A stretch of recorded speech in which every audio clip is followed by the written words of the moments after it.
diskusi lah ya, di insight dari Museum Nasional maupun juga dari DPD Asita serta Bapak Ibu yang lain di Dinas Pendidikan ya, Kebudayaan maupun juga dari museum-museum lain di Indonesia. Silakan Pak Beri.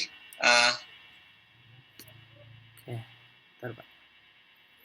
Oke, bismillahirrahmanirrahim. Assalamualaikum warahmatullahi wabarakatuh. Salam. Baik, saya langsung share screen saja.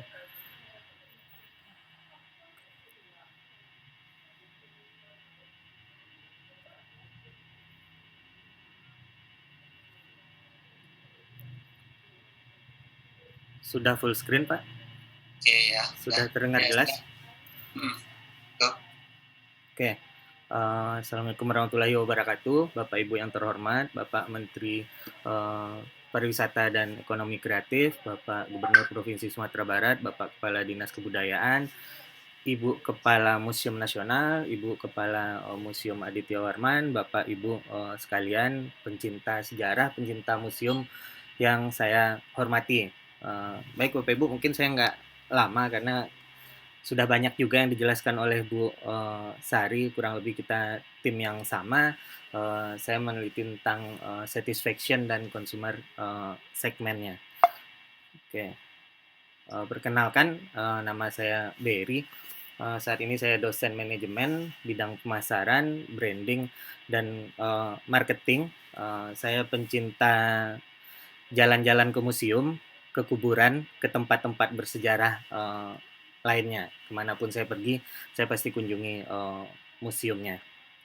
Oke, kita mulai ceritanya dari sini, dari museum kerennya Ibu Sri Hartini.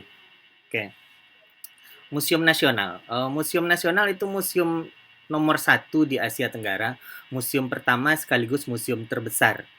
Ketika masuk ke museum ini, orang lebih kenal dengan nama Museum Gajah karena ada gajah di depannya. Baru masuk di museum, kita lihat brosurnya dan view utamanya yang diceritakan di situ adalah arca ini. Arca Birawa Aditya Warman.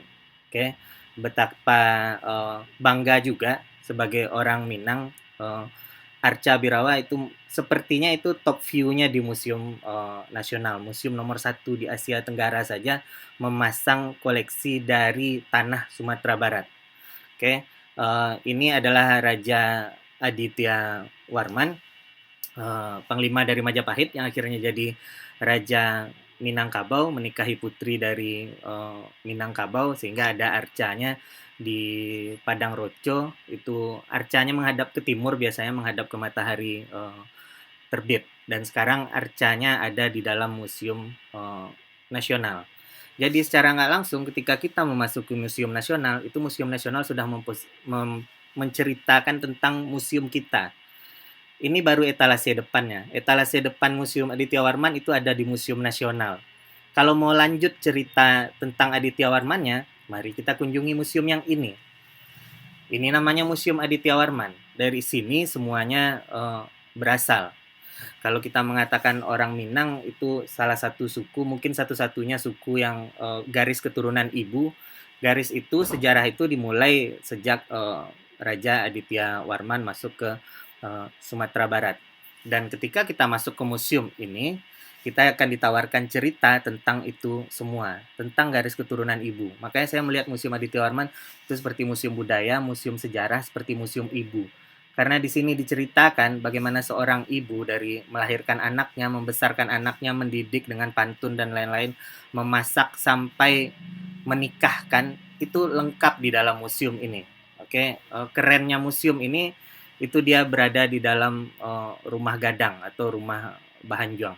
Dan ini cukup keren. Jadi Bapak Ibu kalau mengunjungi museum nomor 1 di Asia Tenggara, setelah itu saatnya mengunjungi museum nomor 2 terbesar di Pulau Sumatera, yaitu Museum Aditya Warman. Oke, sebagai sebuah bisnis, museum itu mungkin nggak terlalu bisnis juga karena masuk organisasi non-profit, karena terbatas juga profit yang harus dicari. Secara umum ini gambaran bisnisnya. Ada pendapatan museum yang mungkin dari tiket masuk, yang kita tahu tiket masuknya juga terlalu kecil, karena bagi museum sebagai organisasi non-profit, bagian terpenting adalah orang sebanyak-banyaknya datang ke museum. Orang sebanyak-banyaknya belajar cerita melihat sejarah dari museum. Jadi tujuan utama dari museum adalah mendatangkan orang sebanyak-banyaknya. Syukur-syukur kalau itu bisa mendatangkan pendapatan yang lebih banyak. Di sini bisa kita lihat sumber pendapatannya, tiket, sewa tempat, event dan lain-lain. Lalu mayoritas konsumennya itu ada yang rombongan, ada yang perorangan. Nah, sekarang kita kaji pemasarannya. Bicara pemasaran berarti bicara tentang konsumen. Apapun strategi pemasaran kita, dasarnya adalah kita harus tentukan dulu konsumennya. Apapun museum kita, mungkin di sini Bapak Ibu dari berbagai museum juga hadir. Setiap museum mungkin punya segmen yang berbeda, walaupun ada segmen yang secara umum dimiliki sama oleh setiap museum. Oke, yang pertama harus kita ketahui adalah konsumennya. Siapa konsumen museum kita? Karena kita meneliti Aditya Warman, berarti data kita ini tentang Aditya Warman. Kebanyakan itu yang datang adalah orang dewasa, ada juga anak-anak, dan juga jenisnya ada yang perorangan, ada yang berkelompok. Kurang lebih mungkin hampir sama di seluruh Indonesia. Kenapa ada berkelompok? Karena ada anjuran dari sekolahnya, entah itu dari TK, SD, hingga SMA. Kenapa ada berkelompok? Mungkin ada asosiasi wisata atau travel agent yang membawa kelompok tertentu ke museum tersebut. Jadi ada perorangan, ada kelompok. Jadi cukup general sebenarnya konsumennya. Dan secara umum konsumen yang datang ke museum itu adalah konsumen high learning involvement atau tipe-tipe konsumen yang suka membaca, suka eksplorasi, suka mengetahui hal-hal yang baru, suka mengejar rasa ingin tahunya, itu adalah tipe-tipe konsumen yang datang ke museum. Jadi kalau secara usia, secara latar belakang pendidikan mungkin yang datang ke museum itu sangat umum. Tapi paling jelas adalah karakteristik psikologisnya. Yang datang ke museum itu adalah orang yang rasa ingin tahunya tinggi. Ini merupakan clue pertama. Jadi kalau konsumennya memiliki rasa ingin tahunya yang tinggi, kita sebagai penyedia jasa itu harusnya memberikan jawaban atas rasa ingin tahunya. Jadi sesimpel itu saja. Apa konsumennya, apa yang diinginkan konsumen itu yang kita berikan. Di sini preferensi pengunjung itu melihat Museum Aditya Warman itu kental nuansa sejarahnya. Walaupun museum kita disebut dengan museum budaya, tapi memang di dalam memang banyak sejarah sehingga lebih menonjol sejarah. Makanya dikatakan tadi museum sejarah, museum budaya, museum ibu, museum orang Minangkabau itu yang dilihat oleh si konsumen. Konsumen datang ke museum untuk menambah pengetahuan, untuk meningkatkan rasa ingin tahunya. Okay. Dan mereka menganggap ini mayoritas adalah museum sejarah dan juga museum budaya pada peringkat kedua. Okay. Lanjut. Oke, ini pola kunjungan konsumen. Bisa kita lihat ada bulan-bulan tertentu yang cukup ramai, yaitu di bulan Juni hingga September. Berdasarkan historinya, pada tanggal-tanggal tersebut merupakan saat libur, biasanya libur semester, libur sekolah, sehingga kunjungan museum itu cukup tinggi. Ini clue selanjutnya, kita bisa tingkatkan harusnya di saat momennya yang tidak peak season. Di saat anak-anak sedang sekolah harusnya itu kita bisa selenggarakan kunjungan kelompok. Selain kalau di hari libur itu biasanya sudah otomatis akan ramai pengunjungnya. Oke, tujuan berkunjung ya untuk melihat, untuk mengetahui, belajar tentang sejarah, menambah ilmu pengetahuan. Lalu ini hasil surveinya, survei kepuasannya. Di sini bisa dilihat cukup di atas ekspektasi.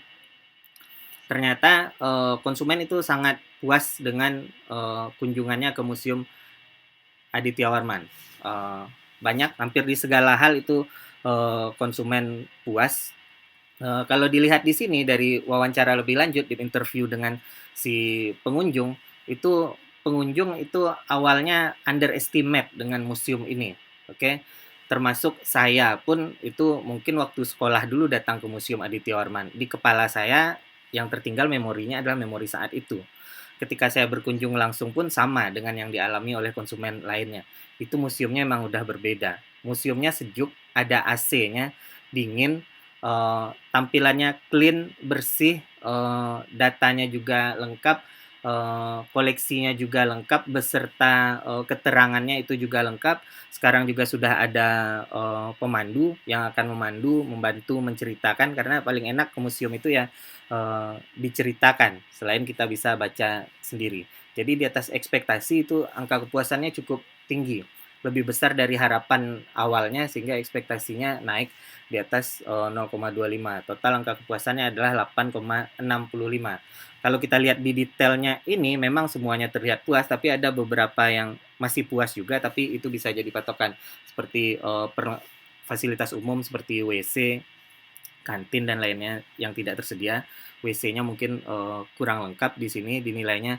Lalu termasuk ambience tadi, musik itu juga penting. Makanya tadi diarahkan ada musiknya, musik Minangkabau-nya. Karena ketika kita mengunjungi sebuah fasilitas jasa, itu atmosfer itu adalah satu kesatuan yang lengkap. Secara visual kita lihat tampilannya ini Minang, akan terasa kurang Minang kalau nggak ada bunyi talempong dan gandangnya, seperti itu. Jadi udaranya sudah cukup oke, yang kita rasakan di kulit kita cukup oke, tampilan visualnya juga cukup keren, yang audionya nih yang belum, seperti itu. Kalau aroma mungkin di sini pengunjung tidak terlalu memperhatikan karena mungkin tidak ada juga aroma yang khas yang ada di Minangkabau ini. Beda mungkin seperti daerah lain seperti negara Arab itu ada aroma-aroma khususnya. Di Cina juga ada aroma khususnya. Nah, yang di Minangkabau mungkin nggak ada aroma khususnya, jadi tidak terlalu menjadi perhatian. Oke, lanjut. Ini service blueprintnya. Ini upaya untuk meningkatkan revenue streamnya, pendapatannya. Yang belum dikerjakan saat ini mungkin kita belum punya kantin, karena kita areanya cukup luas, itu sangat memungkinkan untuk adanya kantin. Lalu ada toko dan juga menjual merchandise dan souvenir dari si museum itu sendiri. Ini juga sumber pendapatan, karena sepanjang itu cerita tentang Aditya Warman, biasanya kalau saya kunjungi museum, udah sepanjang itu, di akhir saya pengen punya baju kaos Aditya Warman misalnya, atau saya pengen punya kaos yang tulisannya King of Sumatra, misalnya seperti itu, sebagai bukti bahwa saya pernah mengunjungi museum tersebut. Lalu solusi lainnya bisa sewa tematik, ada pakaian adat. Ini dilakukan juga di beberapa museum dari hasil survei pada 21 museum nasional di Indonesia. Bisa dengan sewa pakaian adat, bisa berfoto di rumah gadangnya. Oke, terakhir adalah kolaborasi. Sulit untuk membesarkan museum ini sendiri. Seperti yang saya sudah ceritakan dari awal, ini seperti menceritakan seorang gadis cantik yang luar biasa, tapi tidak satupun kita yang mengenalnya. Untuk itu dibutuhkan ada Pemprov juga, misalnya ada shuttle busnya, kalau bisa rutenya ada ke museum, ada Bapak pimpinan dari Asita dan jasa wisata lainnya mungkin bisa memasukkan Museum Aditya Warman sebagai entah itu Minangkabau Tour atau Padang Tour atau Heritage Padang Tour atau Minangkabau Tour. Museum ini adalah rantai penting di dalam itinerary dari Minangkabau Tour tersebut, karena dari sini semuanya berasal, di sini sejarahnya lengkap, budayanya juga lengkap. Lalu ada perlu kolaborasi lagi dengan Museum Nasional pastinya, dengan perbankan. Oke, untuk tiketing biasanya kalau di Fathahillah itu tiketingnya pakai kartu dari Bank Jakarta, kita mungkin pakai kartu dari Bank Nagari. Ada asuransi juga biasanya. Lalu ada bandara, gerbang lainnya itu kita harus pajang brosur kita, poster kita, banner kita di pintu-pintu masuk pariwisata. Dan juga sekolah, lembaga pendidikan, belajar ke museum itu cukup menyenangkan. Banyak sekolah di Sumatera Barat, di Kota Padang, sudah saatnya kita kunjungi satu persatu, kita undang untuk datang ke museum. Oke, baik. Saya rasa cukup. Terima kasih. Assalamualaikum warahmatullahi wabarakatuh. Waalaikumsalam warahmatullahi wabarakatuh. Terima kasih Pak Beri Brilian atas